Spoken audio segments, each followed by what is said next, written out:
Well, the clock is ticking. I thank you so much for the privilege and the honor of you allowing me to present myself before you. Many times when we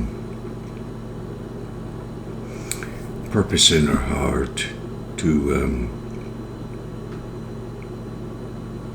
touch a heart,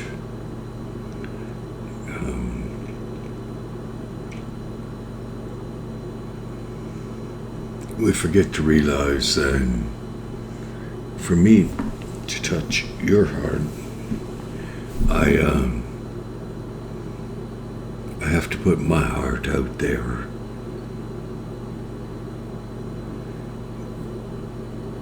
And it may get stomped on, but it may not. And if it does, will I recover? And if it doesn't recover, will I live? The answer is yes. As I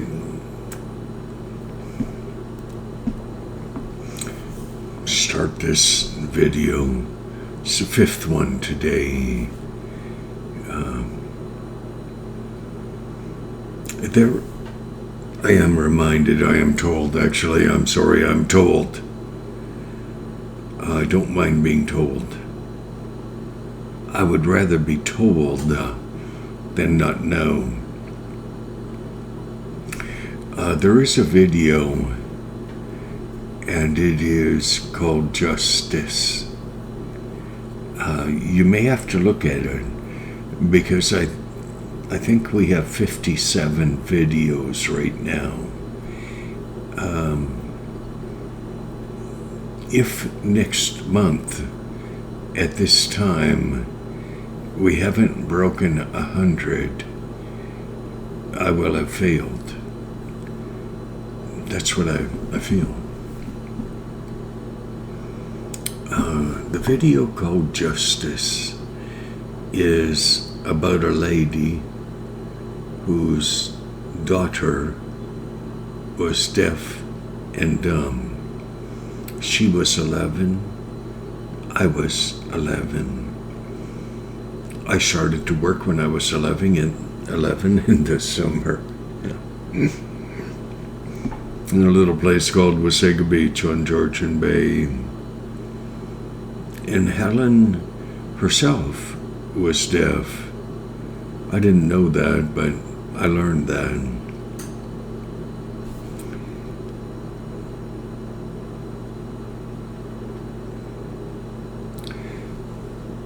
I was taught very young to know that abuse was wrong.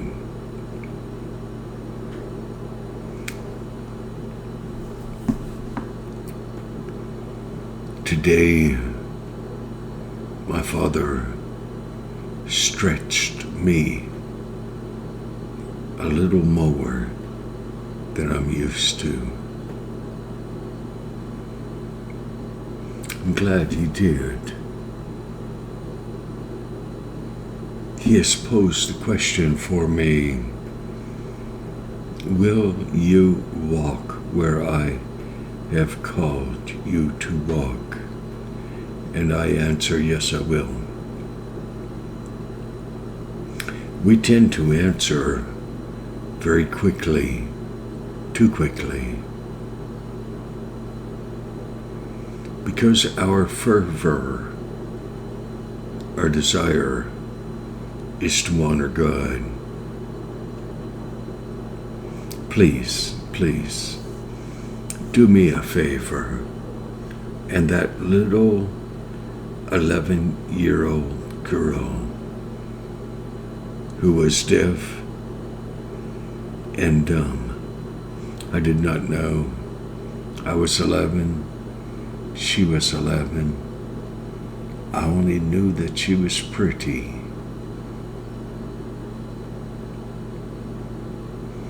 her daddy traded the use of her body to pay for bread and milk, because that selfish, fatherless child did not want to spend his hard-earned money. And my friend, her name was Helen. I think she has to have passed when I was 11, 51, 52, 51. Helen was 42.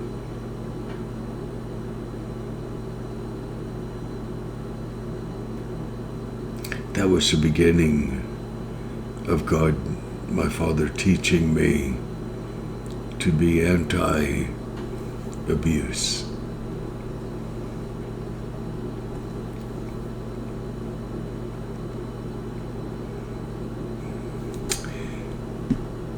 When I was 7, my dad took me out to Highway 27, Ontario. 3 miles, may have been 4, south of Highway 92. It was 7 o'clock at night, and summer, and not cold. It's a good thing. And we went to that same place that I was boarded out when I was 5. My best friend there, my only friend, his name was Barry, B-A-R-R-Y.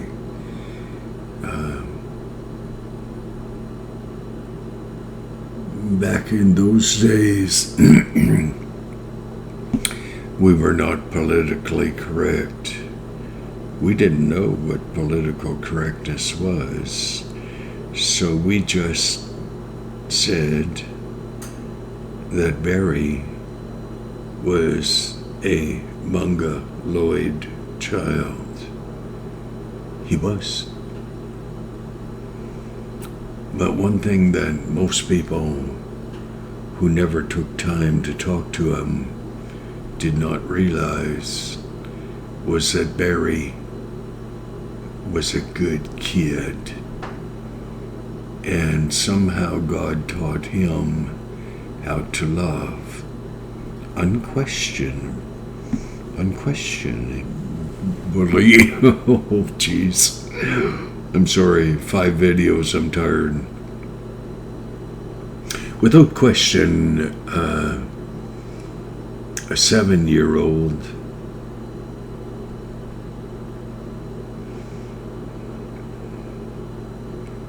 who was treated like a beast, a burden. He was my friend. Anyways, I was 7. My dad took me out there and he said, I want you to ride this horse back to Aunt Sadie's old farm. Aunt Sadie is a wonderful lady who never knew, to the best of my knowledge, what school was. Aunt Sadie was my friend. No one ever taught her how to pray. She was still my friend. And my dad took a rather large Belgian-looking draft horse, and he and I walked down out the lane, down the road a quarter of a mile, and we crossed the highway. A lot of traffic. And he said, this is the 12th line. And he grabbed me by the arm, left arm, lifted me up on the back of the horse, and he gave me the halter, lead rope, and he said, "Don't get off the horse." He said, "The horse will find its way home. All you have to do is not fall asleep. If you do, you may well fall off."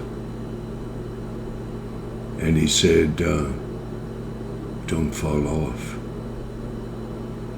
I didn't like my dad much, but I didn't understand him either. And so 7 o'clock at night, summertime, horse just walking, nice horse. It didn't care that I was on its back. I don't think. I'm wrong. That horse took care of me. I realize that now. Black Percheron draft horse. Along about 1:30 in the morning, I was a bit distraught and getting cold, but I was alone. Well, my father was there. My father was always there.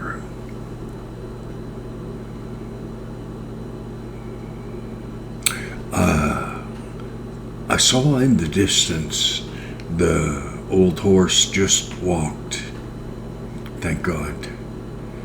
And I kept seeing a light on the left side of the road. That would be the north side of the road. Kept getting bigger and bigger, bigger. And I don't know what time it was. I was 7. And I thought, when I get to that light, I'm going to turn the horse in there. I did. There was a dog. It was barking loud.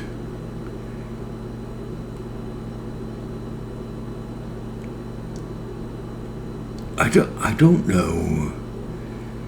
I was 7. I didn't know where my dad had gone. I do now, I think. Well, I do. It doesn't matter. I took the lead rope and I kind of steered the big horse into the light. It didn't want to go. It was going home. That's what horses do. But I steered it into the light. And I was 7. And I took that horse over to the front steps of the house. And there was a dog just barking like crazy. A lady came to the door and she said, "Who are you?" And I said, "I'm Jimmy Martin." I don't think I ever have referred to myself as Jimmy since. It seemed too childlike, but I was a child. She said, "Where are you going?" I said, I'm going to my Aunt Sadie's. She said, what's her last name? I said, I don't know. About that time, lights came on, not down the road, but lights came on at the ladies' laneway. And my dad drove in, and he got out of the car, and he said, I'll take my boy. And that lady, I don't think she liked my dad. I didn't like my dad. I knew a lot of people that did. I loved my mom.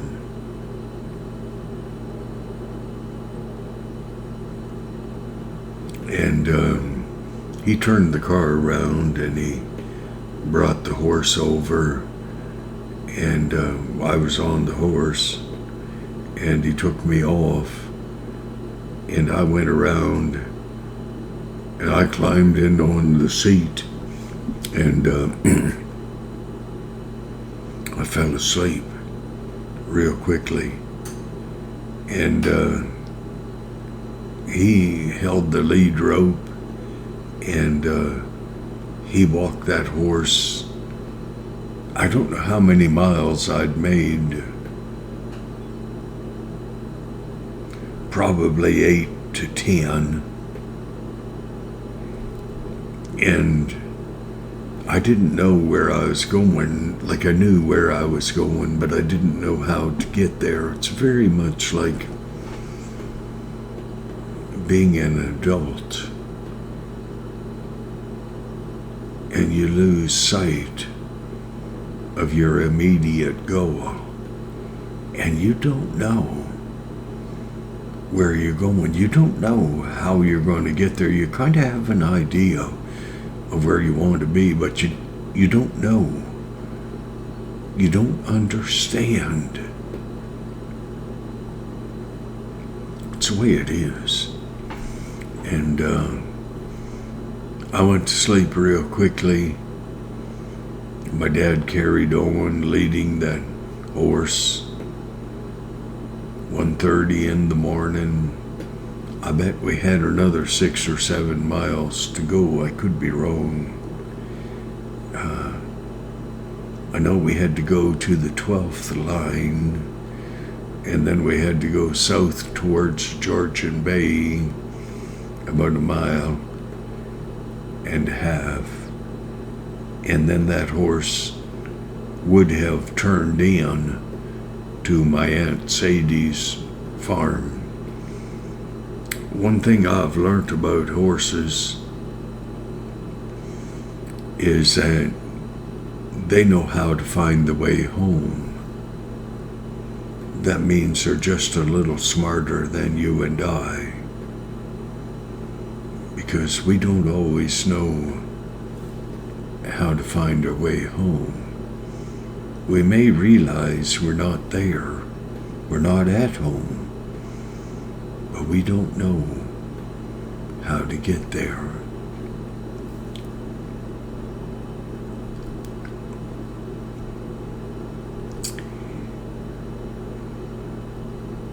I was 7.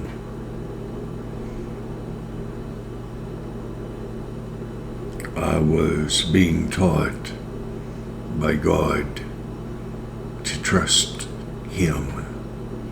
I learned to trust Him.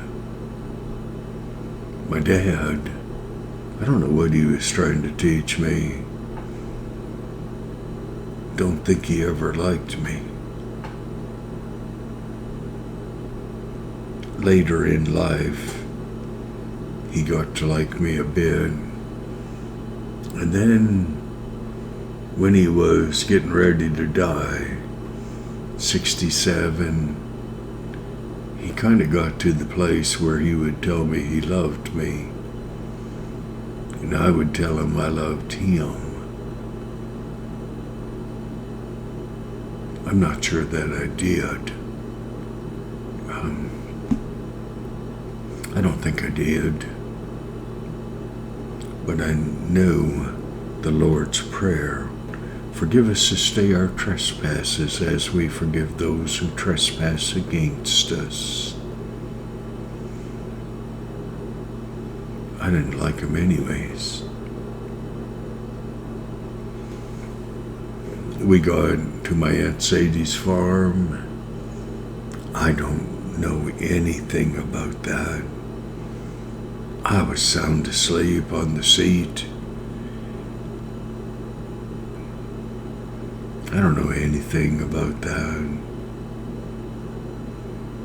I know this. I preached my dad's funeral.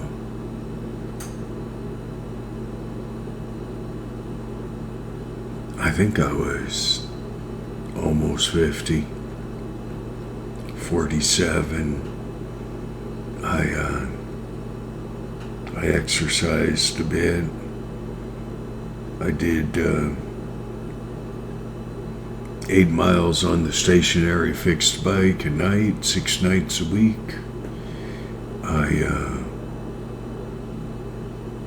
I did between 6 and 900, not sit-ups, they were called tummy crunches. I had a 6-pack back then. I don't now. I have too many hernias. I don't have much fat on me, but too many hernias from living hard, not drunk, working hard, living hard, being hard.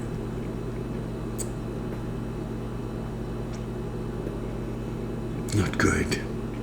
Not good to be hard. Flew home to Ontario. My dad had passed. My little sisters, I have 3 of them. And one's older, two are younger. And we were sitting at the front of the church, 528 people in the sanctuary, counting my dad. He wasn't participating much, but he was the focal point of attention. And my little kid sister, Sheila, I love that little girl. She taught me a lot. I learned a lot. Not saying anything more than that. I respect my sisters.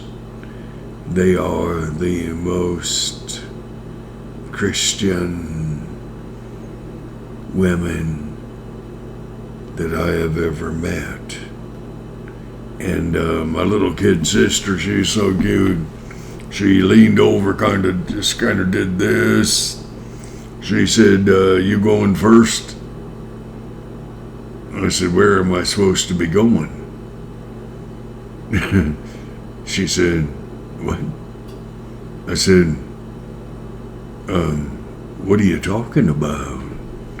Well, she said, "You have to speak 10 minutes, roughly, and preach Dad's funeral service." She said, "We're all taking 10 minutes. I said, "Well, no one thought to mention that to me." She said, "You might well go last." I said, "That's cool." And so my little sisters, they all took their turn standing behind what we called a pulpit, Pulpit, podium. And my family came from the north end of Ireland. My oldest sister, she married an Englishman, and so she's always telling me that our family came from England, because they moved over to England, and several of them are dead in a graveyard. And I thought, I could care less. My ancestors came from Ireland. My sister's ancestors could have come from anywhere she wanted.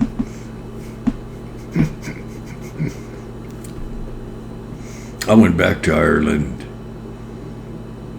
I stood in my great-granddad's cottage. That's an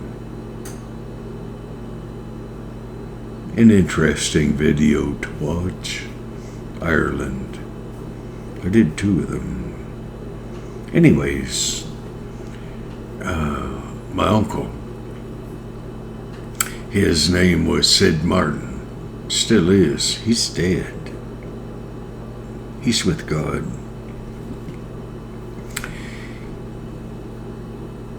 He would call me, and he would say,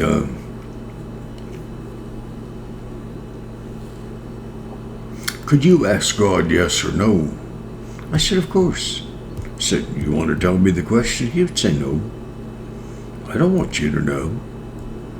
I don't want you to interfere with what God is saying.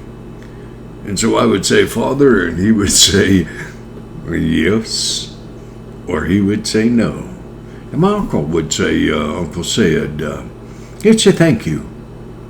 And I would say, hey, you want to tell me what's going on? He said, no. I just wanted to know what God would say about thus and so. I said, hey, that's cool. He was my uncle. He knew me from when I was a child. And when he wanted to know what God would say about thus and so, he would phone from Ontario on Georgian Bay to where I was in Alberta. And he would say, ask God.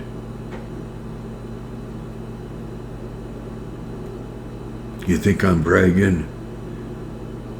I don't.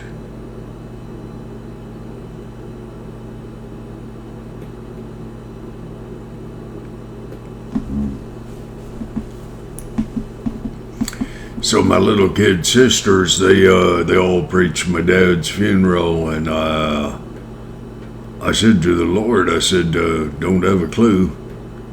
He said, wing it.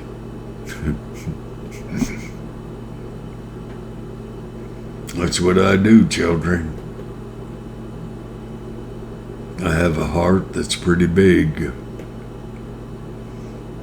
A mind that's not too crowded with intellectual thought. And I just take my heart, not literally, figuratively, and I reach into my chest and I take it out and I lay it before my Father. So I took my 10 minutes. Hard to believe it kind of stretched into 15. Might have been more. I didn't care. My dad was laying in a coffin over there. I didn't like him, but I did learn to love him. He took his heart and he presented it before God, and he began to learn what it was like to honor God. He was a good man. He always knew the difference between right and wrong. He did not always do it. It's his choice, but he knew the difference. I remember speaking. I had hair that was pretty long. That's no surprise. Full beard.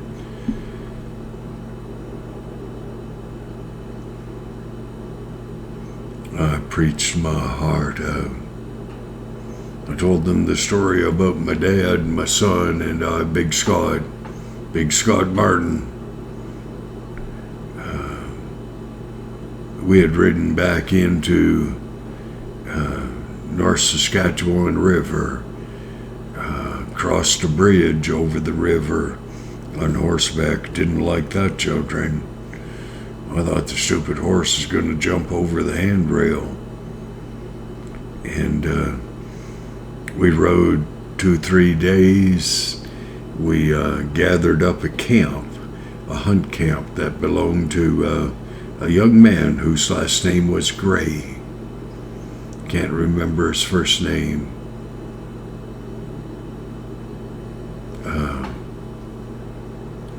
1991.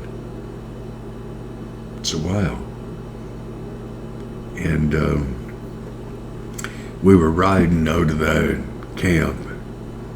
Hey, you hang in there. I'll get to where God's going. When I get there, you'll appreciate it. If you don't, it's not because He, God, and I haven't tried. My dad, when men get older, their buns kind of dissipate. And he had a pretty sore bum. He was riding that little short horse that had just about sent me to the promised land. And his name was Bucky, appropriate name. And my son and I and a couple of good friends, we were riding out a long way carrying the Mr. Gray's camp. And my dad said, "That's enough." He climbed off that horse. We were all watching. Well, I was watching because I knew that man. I didn't like him that much, not back then. I got to love him later. He walked around to the front of little Bucky, and he took the reins and he gathered them into his left hand, and he said, "You have hurt me."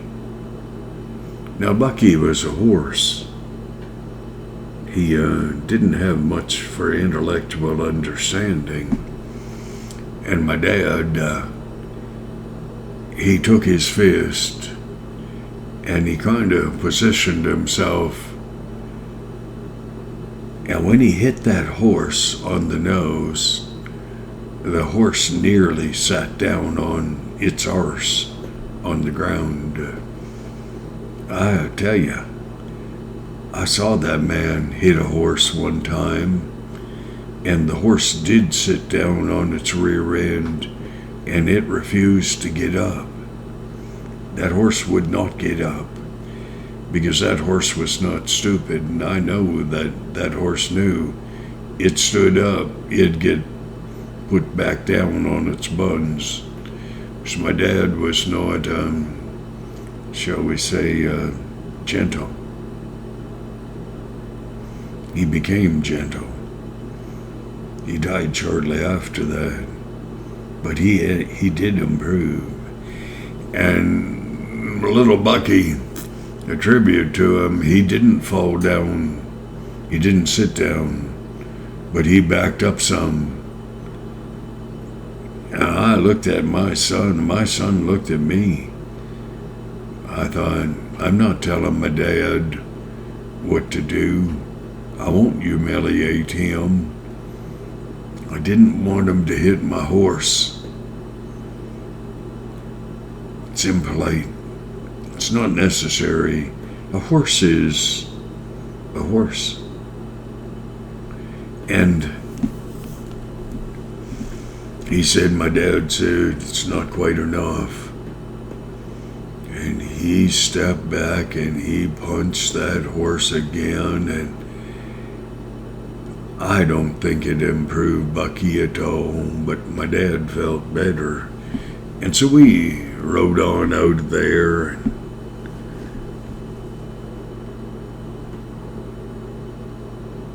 When I was done preaching my dad's funeral, 528 people stood up and gave us all a standing ovation. Unheard of in my world.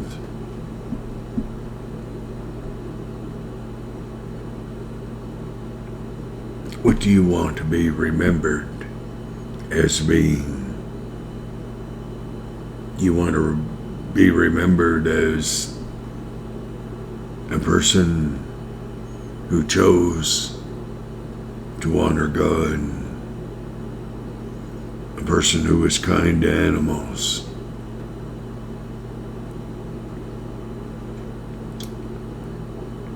I will never forget my horse called Brown Boy. I will never forget.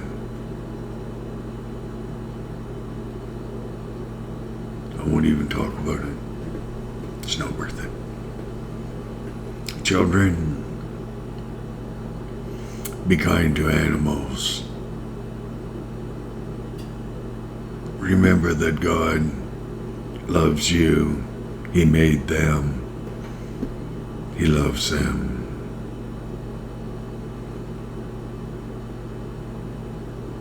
Jesus said, I am the way, the truth, and the life. No man cometh unto the Father but by me. You decide.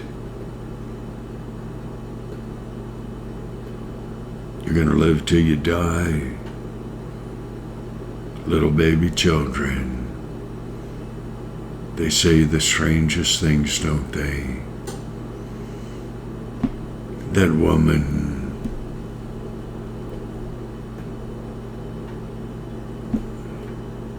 that I speak of all the time, the one I wrote, the Lord and I wrote, warrior woman, remember her. I'm tired. I'm tired. God bless. God bless.